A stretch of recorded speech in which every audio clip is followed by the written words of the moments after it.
The Swiss resort of Davos, where the movers and shakers from the world of politics, business and culture gather for their annual get-together at the World Economic Forum.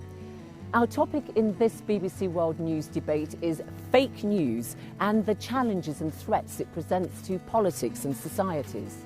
From influencing voters to fostering divisions and fueling prejudice, there are growing calls for something to be done. The online giants like Google and Facebook say they're trying to prevent fake news spreading on their sites. But is it too late to stop the rot? Welcome to the World Economic Forum in Davos for our debate on fake news. It is one of the buzzwords of our time because it is such a significant phenomenon of the internet age. Let me tell you who's on our panel. So, Jimmy Wales, co-founder of Wikipedia, who's on a mission to fight fake news with the launch of Wiki Tribune. Joseph Kahn is managing editor of the New York Times that's seen its circulation shoot up. It was founded in 1851 and has received more than 120 Pulitzer Prizes for its journalism. Belkina, deputy editor-in-chief of RT, the Kremlin-backed television network, formerly known as Russia Today, and Bilawal Bhutto Zardari, chairman of the Pakistan People's Party. He's the son of the former Prime Minister Benazir Bhutto, assassinated 10 years ago. Welcome to our panel, and of course to you watching and listening around the world on TV, radio, and online.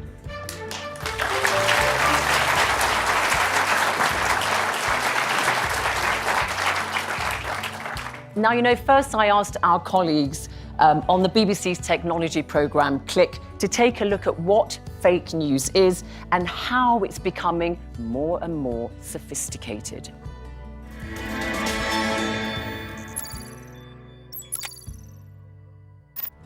The fake news. Fake news. Fake news. This is fake news. A little bit of fake news. Fake news. You are fake news. Fake news. Everyone's using the term these days. And with good reason. While President Trump may have helped put the term in the dictionary, the rest of the world has been struggling to separate fact from fiction. That was fake. The headline was, "This is how Islamic society look like, and we are heading to this." That was fake. The most grotesque, stomach-churning videos. That's fake too. Problem is, it now seems to mean everything from actual lies to just something you don't agree with. So just how do we sort fact from fiction, opinion from satire, and from highly skewed and misleading headlines? Tech giants like Facebook, Twitter, and Google have spent a year wrestling with the problem. But in a world driven by likes, clicks, and attention, do they have what it takes to fight the fakes? It could be that one reason it's so hard to stop this stuff is that there's big money to be made in creating it. This was for a couple of years that I did it. I was so much younger. A lot of fake news that's being written is just by regular people that are sitting down on their computers that have learned this formula: scandalous title plus false information equals profit. Once upon a time, even a 13-year-old could do this. One thing is certain: fake news is a lot easier to make and share than it is to find and debunk. And recognising fake news could be about to get even harder.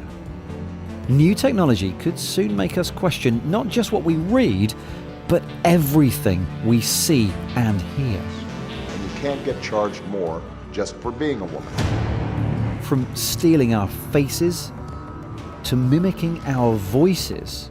I am not a robot. My intonation is always different. What's real has never been so unclear. Fact-checking organisations and technologists are working to identify and flag fake news. Researchers and politicians are starting to investigate its impact, and we're all starting to become more aware of the power it can have. Russia is seeking to weaponize information, deploying its state-run media organisations to plant fake stories and photoshopped images in an attempt to sow discord in the West and undermine our institutions. Is it too little, too late? Or is this just the start of a high-tech fake news arms race?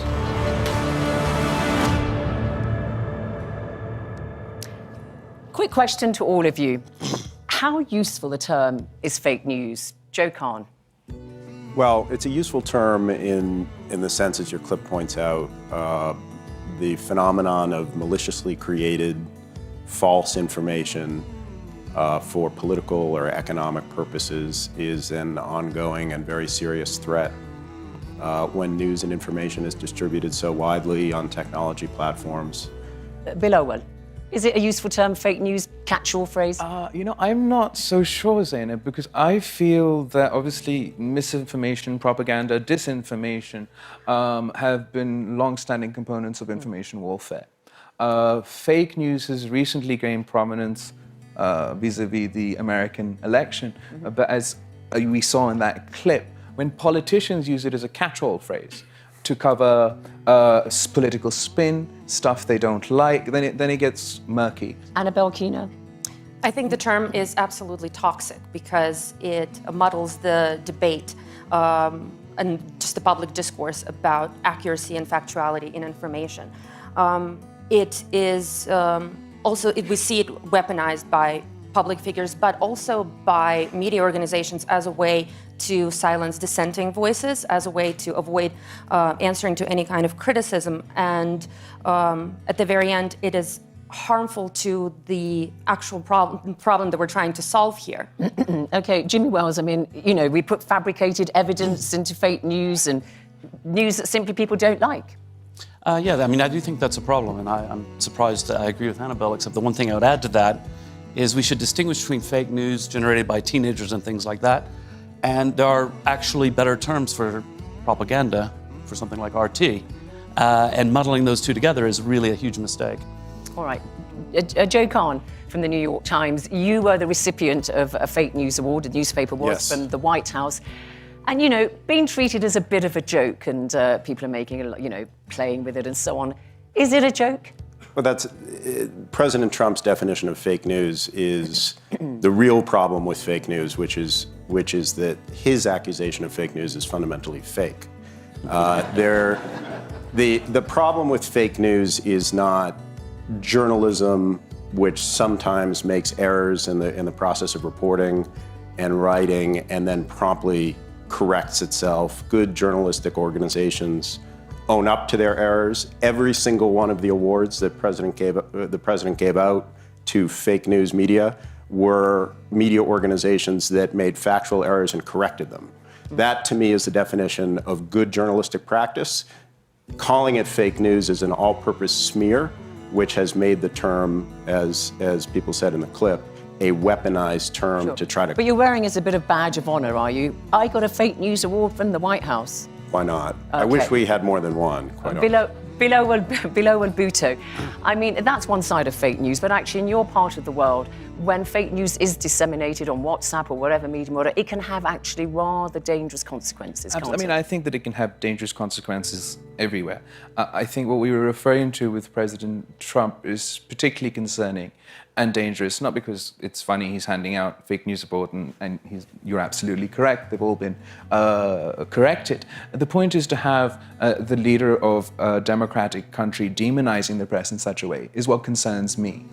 Coming from a fragile democracy, from a political party in a country who's fought for Pakistan to be a democracy, I'm concerned both with the use by politicians of this term to sort of demonize the press, and on the other side... Does that go on in Pakistan then? I mean, who's behind fake news in Pakistan? Well before Trump. I won't take the politician's name, but attacking and demonizing the media,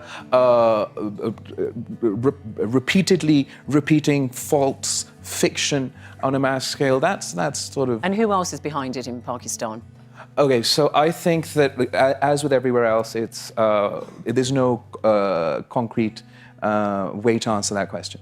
Yes, politicians are behind it. News media in my country and in other parts of the developing world are far more commercialized, owned by big business interests who aren't limited in the way it is in the UK, that you can't have a television station and a newspaper. They push out their commercial interests. So non-traditional platforms can actually be a source of rather credible news. So a lot of actors involved there. Yeah. Jimmy Wells, Wikipedia is part of the digital explosion, of course, but you are, if I could sort of put it delicately, also part of the kind of fake news problem, because there are a lot of inaccuracies, aren't there? There are a lot of inaccuracies on Wikipedia. Well, of course, there are a lot of inaccuracies in everything, but the thing about Wikipedia is that we are diligently and passionately committed to getting it right. And so we have very strong standards about reliable sources.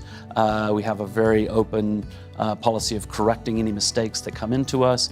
Of course, doing serious research, doing serious journalism inherently involves making mistakes from time to time. But the key is you just have to try to get it right. And I think that's fundamental. And this is very different. There's no malicious or malevolent intent behind that inaccuracy. I think that's really important, yeah. And also, you know, a lot of the fake news problem, fake news that gets circulated on social media and so forth, doesn't make it into Wikipedia because the Wikipedia community are very sophisticated about evaluating sources. And so they would see fake news from teenagers in Macedonia or whatever the classic example is, and they would recognize immediately, that's not a real newspaper, I've never heard of that. They check around and it doesn't make it into Wikipedia. Anna Belkina, we heard Theresa May in our short film there accusing Russia of weaponizing information. And as you know, there are so many accusations against RT from various sources. I know you'll say it's not the case, but you know, NATO, President Emmanuel Macron of France, Theresa May, the German government, the American government, they all say Russia as a state actor is a perpetrator of fake news and it uses stations such as RT. Well, those accusations, and I'm going to speak specifically about RT because a lot of them are very directly addressed to us. Those accusations are false. They're demonstrably false. I'm glad that you brought up the statements by President Macron. RT has actually been a target of false information spread about it throughout the campaign, the presidential campaign. So what, you're accusing President Macron of spreading false information about RT? His campaign repeatedly has made claims that RT has spread false stories about their candidate. However, throughout the duration of the campaign or thereafter, they have failed to provide a single example of such a news story. Now, all right, but you know, I know you will say they're all false, but they come from so many, you know, quarters. NATO, Russia. NATO says it's been dealing with a significant increase in Russian propaganda and disinformation since 2014. Mark Zuckerberg from Facebook has denounced Russia's fake news agency. I could really go on and on and on. And this is part of the problem, that we're conflating, you know, terms like propaganda, misinformation, disinformation are notably much more subjective and vague than something like fake news. And they are used to dismiss and discredit any kind of dissenting, any kind of inconvenient opinion or even just fact, any kind of reporting. But when presidential candidate or his team repeatedly and without evidence presents these kinds of accusations of fake news, and you know, all the media in the US and really the mainstream media in the West is very happy to point to any kind of statement. The intelligence agencies of Germany and France, all these countries have provided the evidence. We're scrutinizing differently statements by President Trump, and we're not scrutinizing accusations of fake news from President Macron at all. In fact, there has been a single mainstream media outlet to call out, to question the Macron campaign, and that has been Reuters, and they did not receive a single example of a false story RT has provided. Jimmy Wales, are you satisfied with what you just heard? That complete and utter denial and rejection there. I mean, if you just, the evidence is from so many different places. So Columbia Journalism School had a team of graduate students at the project RT Watch, and they found multiple examples of completely misrepresentation, false stories, fake experts, outright, you know, lies, and it's overwhelming. And so that's not even an open question. And also, I think it's really important to understand that serious people don't say, fake news is news I disagree with. And so it's not about silencing dissenting views. You don't see the Wall Street Journal and the New York Times, when they disagree on an issue, calling each other fake news. It's about basic journalistic standards. Joe wants to come in here. Joe Kahn. I was going to say, Zaina, that I think Anna's correct, and Jimmy mentioned this earlier on one point. There is a semantic distinction between propaganda or news with spin that is put out there by a state or by a news organization for some kind of political purpose or effect, which has a basis in fact, but its fundamental purpose is to spin the facts for the purpose of Is that the case, though? I mean, President Emmanuel Macron said that, you know, that there were wild accusations about him having secret bank accounts Yes. in the Caribbean, and that's that why I'm he saying was it's a semantic secretly a homosexual and that kind of thing. There's no basis in truth in that, There's a spectrum between propaganda and spin and totally false, maliciously created fake But that's news. what he's saying. Well, I'll tell you exactly what he said, okay, just to get this out there. Emmanuel Macron said, Russia Today, he also mentioned the Sputnik website, have been agents of influence which on several occasions spread counter-truths about me personally and my campaign. They behaved like agents of influence and false propaganda. That's what he said. Take it up with him. Could I just We've tried. We have tried multiple times. Russia Today's defense for a second. Absolutely, politicians, media outlets, partisan media outlets push out agendas, etc. But let's not forget that WMDs in Iraq was also fake news. Theresa May says on that clip that Russian Today is a state... Weaponizing information. Weaponizing information, fair enough. But they're also saying, she's saying that, through state-sponsored media. We're sitting on a BBC platform that's state-sponsored in the UK. We have to be able to sort of see that when we're looking at it from their point of view, we don't seem to notice our own flaws and weaknesses in the Western setup either. Nice try there, Bilawal Bhutto. However, I have to say... The New York Times, I have to other say, international well, I can only tell you the what... BBC, how do you report WMDs in Iraq? Yeah, but when we get it wrong, we say that we got something wrong. Invasion in Iraq. So does RT. But there's no equivalence argument. The BBC, yes, you say RT is just a national broadcaster, just like the BBC is. BBC is subjected to independent, a regulator, Ofcom, as is RT, which is nothing to do with the government. And the BBC regularly makes reports and investigations which criticise the government. Do you do that on RT? We absolutely do that on RT. We are regulated actually by Ofcom as well, all of our programming. Just as Joe was describing the process of sanctioned multiple times by Ofcom, less than the BBC, and never fined like the BBC has. So this is the problem. We're moving the goalposts. We're constantly moving the goalposts. And this is the problem. That errors that RT has made, and of course we've made errors in our reporting, and we've addressed them, we've corrected, we've issued clarifications we've informed our audience. But when it comes to RT or other alternative voices, legitimate alternative voices in the news media, those kinds of accusations become a way to summarily misrepresent the nature of what we do. Let's take a question, actually. We have got Imran Usman from Indonesia, the most populous Muslim nation in the world, of course, and you work in online education. Your question, please. Many politicians have overused digital media for a short-term benefit of winning the election. And this led to the explosion of fake news, which leads to the divisions within those communities. So my question to the panel is that how much danger does fake news poses to democracy? There was a Gallup poll just this month saying that 73% of Americans believe that fake news is a threat to democracy. Joe, quickly on that I think it is. I think I'd twist the question a little bit. I think that the hyper-partisanship in politics, not just in the United States, but around the world, produces the fake news phenomenon as opposed to fake news producing hyperpartisanship. We are in an environment where people lead identity-based political lives, where they are affiliating with certain news and information based on its political value, based on the way political parties are using it.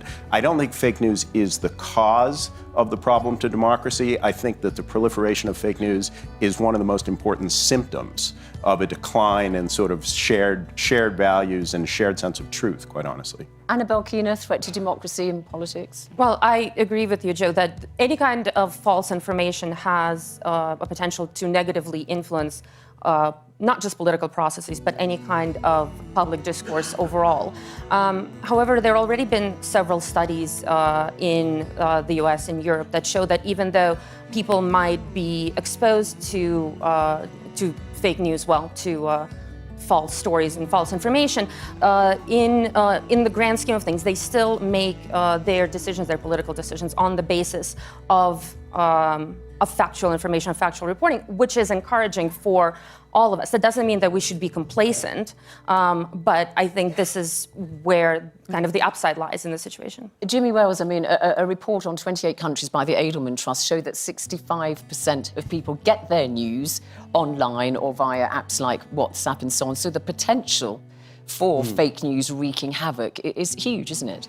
It is huge. Actually, one of the encouraging things from that Trust Barometer survey was that people's trust in news coming from social media has declined substantially in the last year, which means that people are beginning to be aware of the problem that something that just flows by you in social media may not be valid, and that maybe you need to turn to a better source. I mean, that's the point, isn't it? I mean, that's a very good point.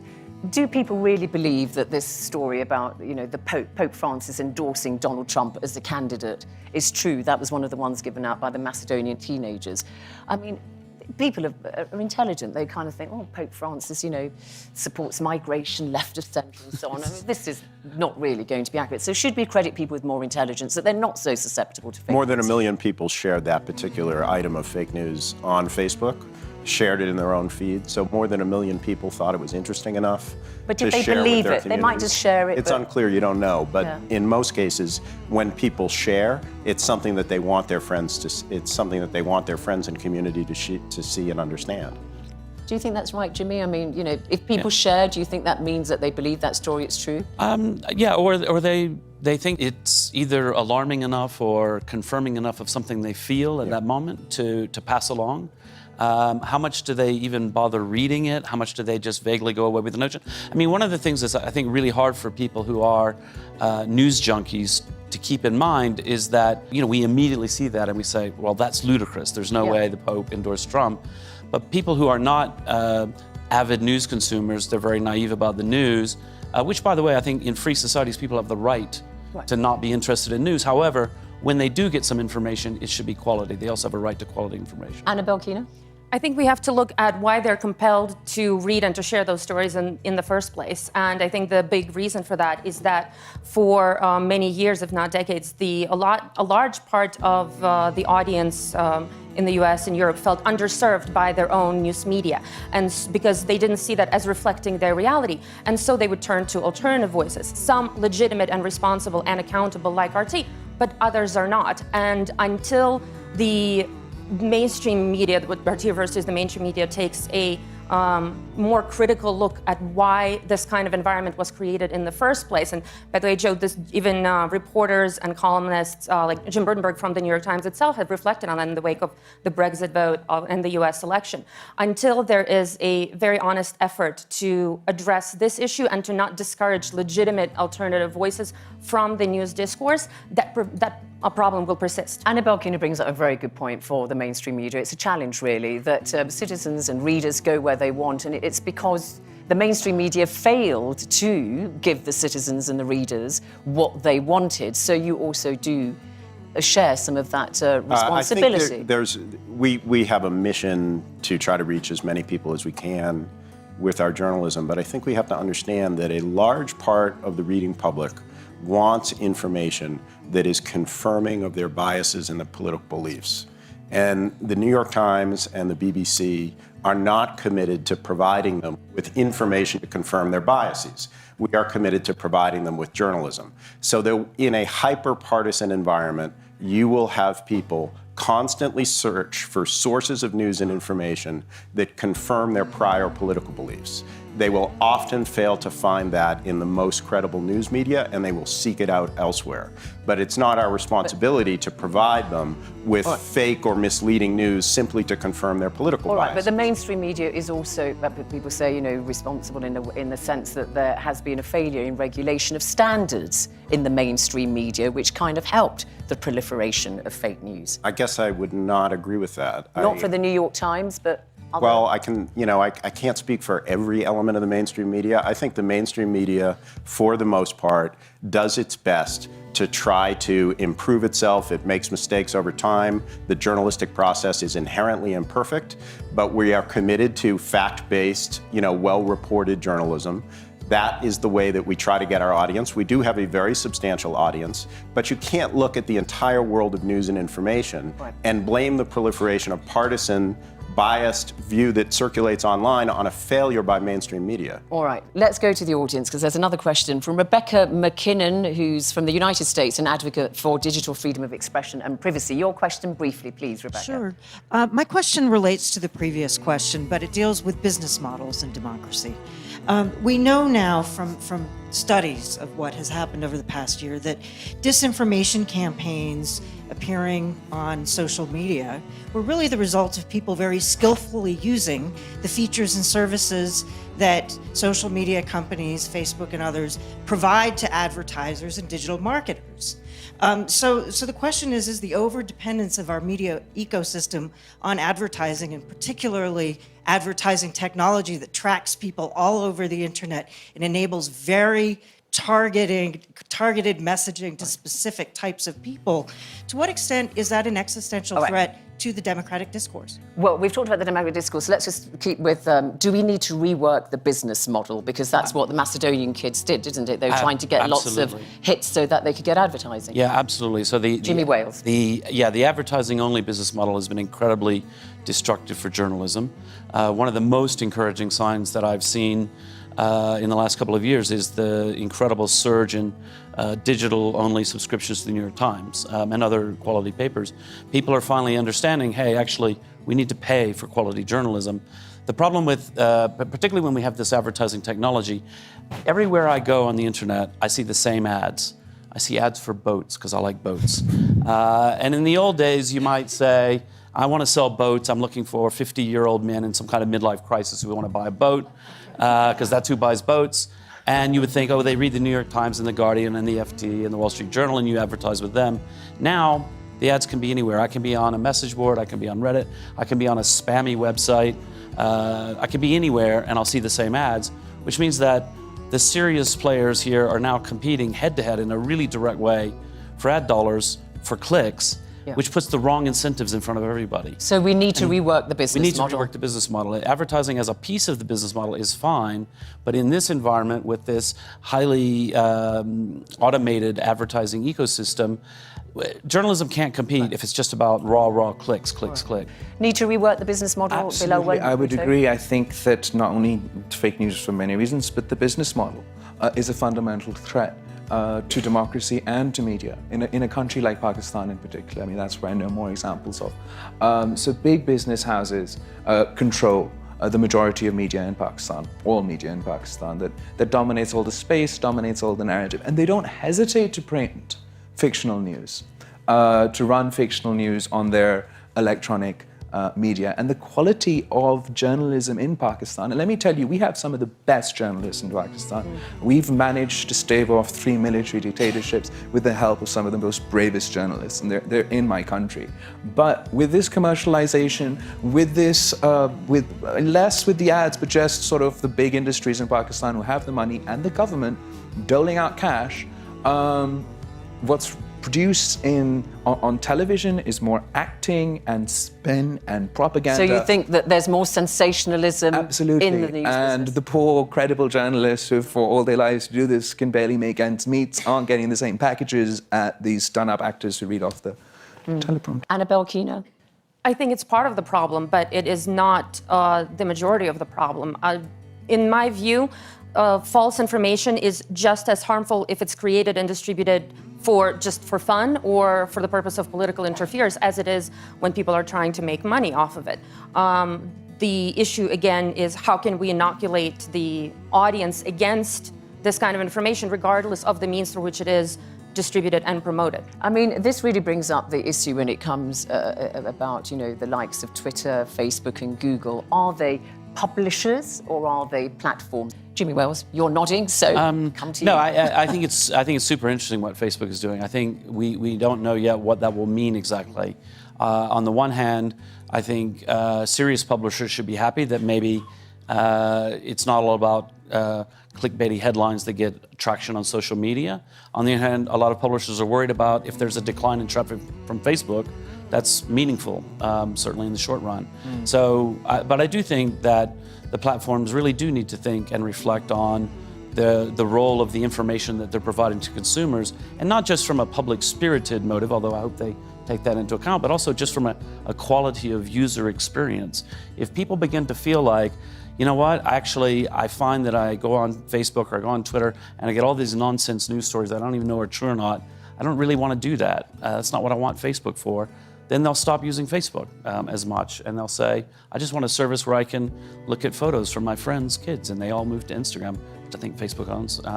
But the point is, I think that the platforms need to take this seriously. They've not been doing enough? I think that they have not been doing enough to the extent that their brands are being tarnished.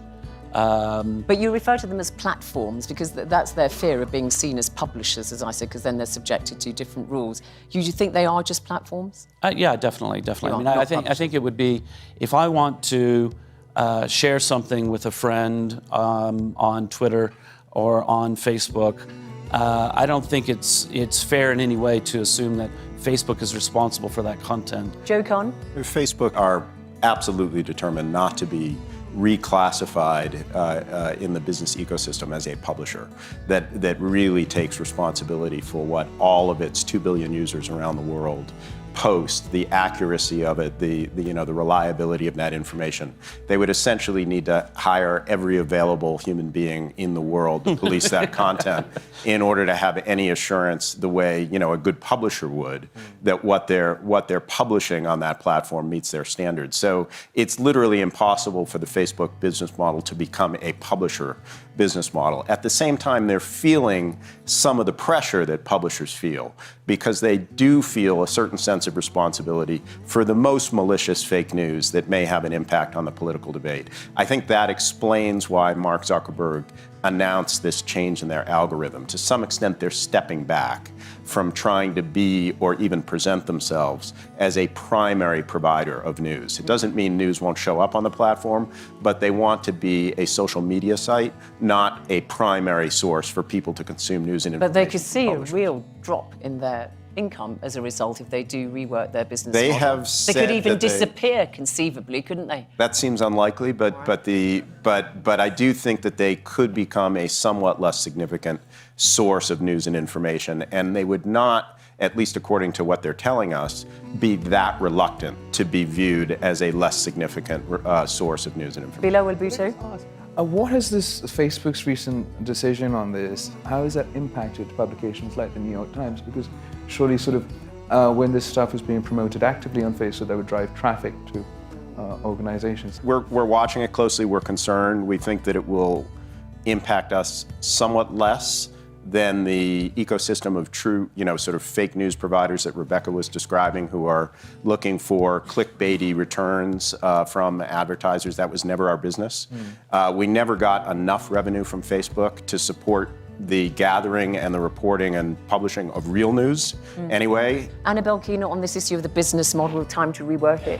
Well, I think the one danger that we need to avoid when discussing the role of these platforms is to not put three American companies, three platforms, essentially in the positions of global censors of news.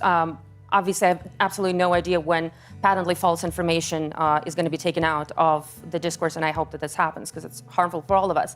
But they should not be deciding that one point of view is more valid than the other. Then Washington Post should be promoted over the New York Times, over BBC, over France 24, over RT when it's discussing and publishing legitimate reporting. That's a very valid point. I mean, you talked about, Joe Kahn said, you just can't have enough fact checkers to just, deal with the volume of news and trying to see what's fake and what isn't. I think there's on a the temptation internet. to make them de facto censors. Yeah, but so what are the solutions? You've got this idea of Wiki Tribune. Yeah, well, Wiki Tribune is my effort to play a small part in helping think this thing through. The idea I have is to say, look, we know that communities can do incredible positive work, and we see that at Wikipedia. Of course, it's not perfect, but it's great people trying really hard to get it right.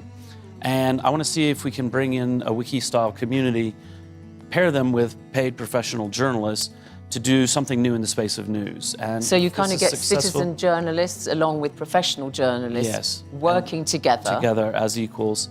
And true citizen journalism has produced some interesting things now and then, but it always hits a wall. There's a lot that you can't really do as a thoughtful person of goodwill sitting at home, working in your spare time.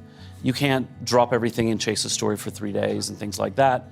At the same time, we know that there's a lot that thoughtful people can contribute. And in the past, the structure of most news sites hasn't really done anything useful to bring a community. The classic, news community is here's the news article, and at the bottom are the most horrible people in the world screaming at each other. And a lot of journalists are actually afraid of the community because of that, because their experience has been, I published something and I got all this abuse in the comments. Right. And that's not healthy. And those people, those angry people in the comments, don't represent the whole of humanity. All right, let's go to the audience again and get a question from Zunaid Ahmed Palak, Minister for Information and Technology in Bangladesh. Your question, please. I thank to the distinguished panelists for your insightful discussion. So, in my views, there are two tools to tackle the fake news. One is definitely tough regulation, and another is self-censorship.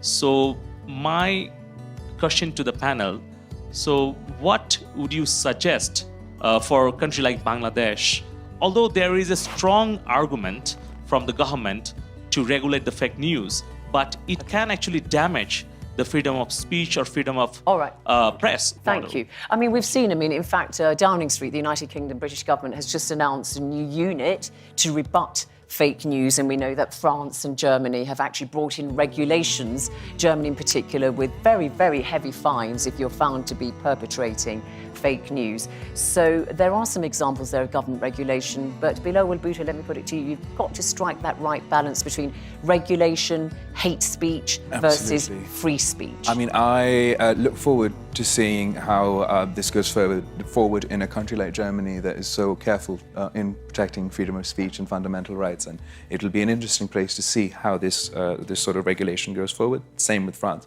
But just with the minister from Bangladesh, my gut reaction is the fear of undermining freedom of the press, especially in young democracies like ours, with the tendency to authoritarianism, and why I much prefer and I'm really excited about the idea of things like Wiki Tribune, because a lot of citizen journalists in Pakistan, that would allow sort of credibility and authenticity and help with the training.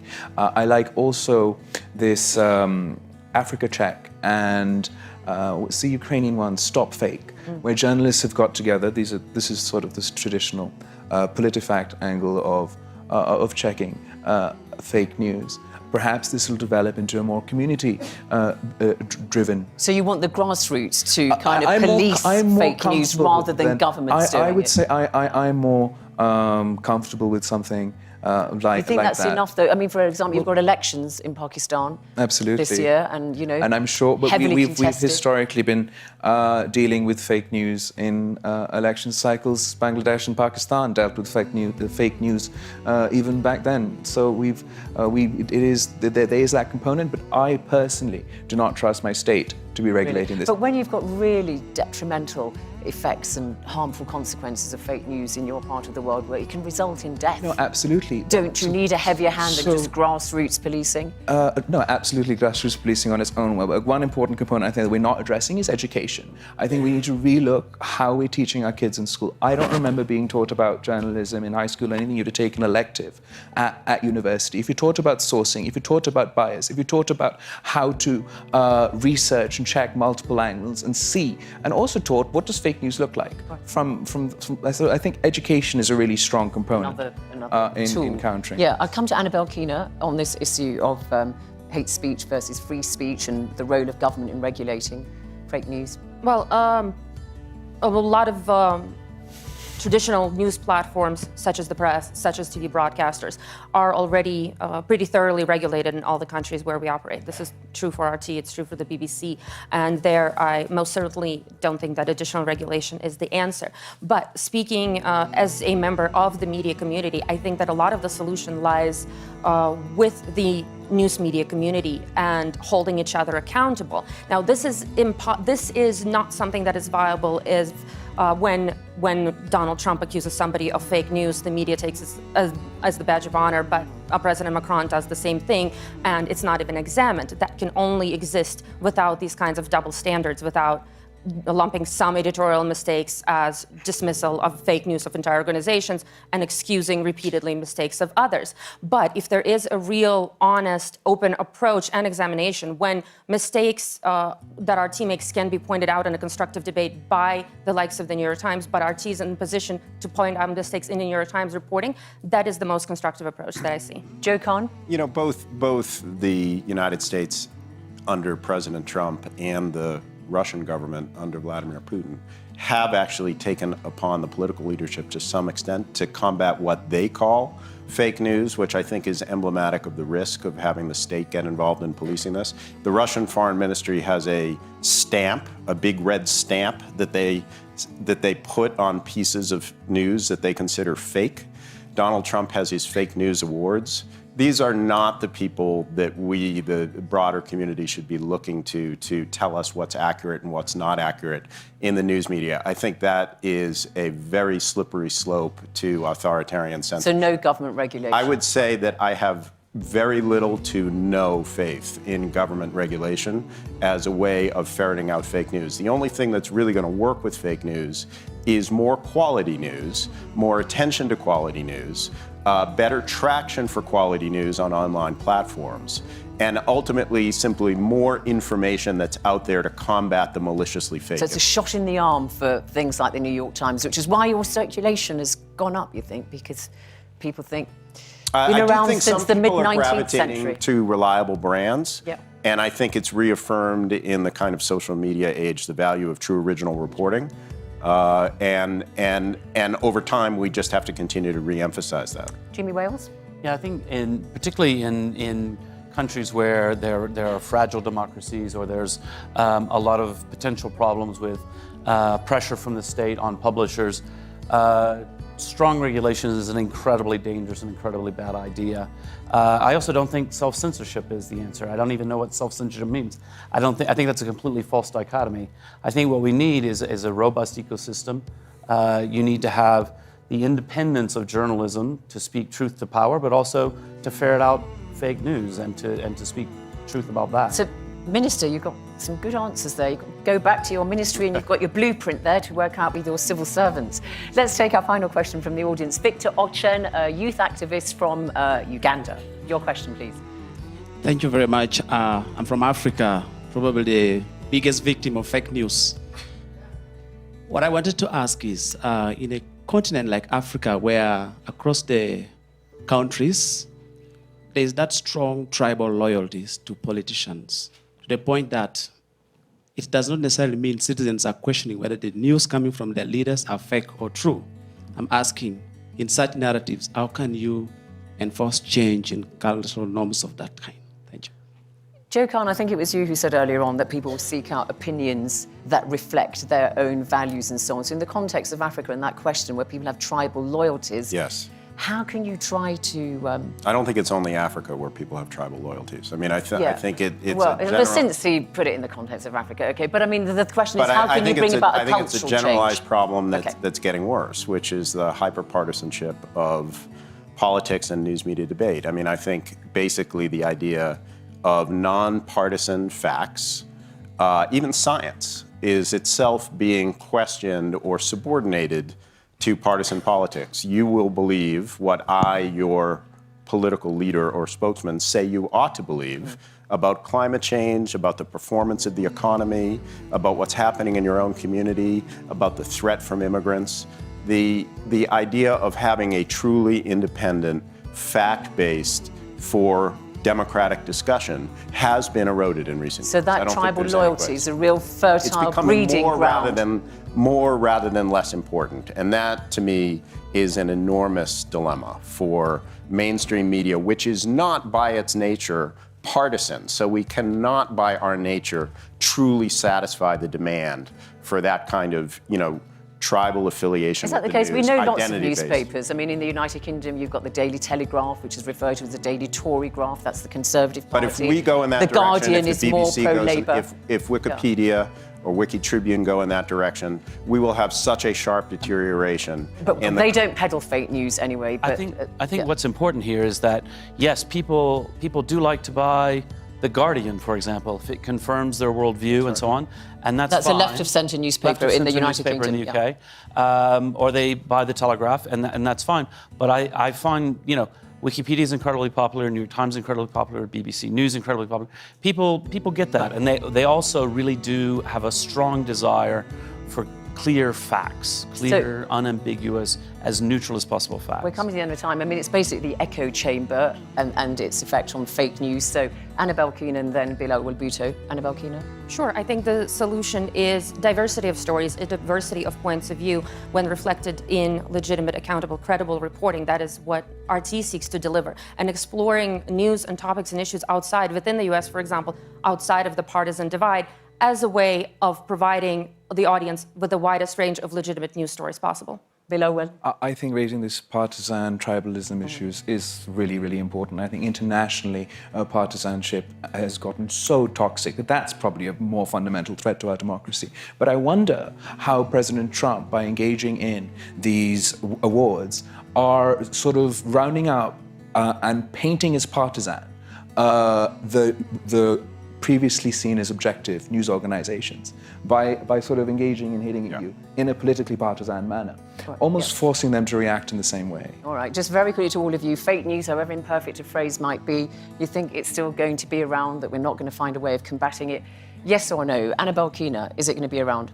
Yes, but not for much longer. I think we're all starting to see the issues with it.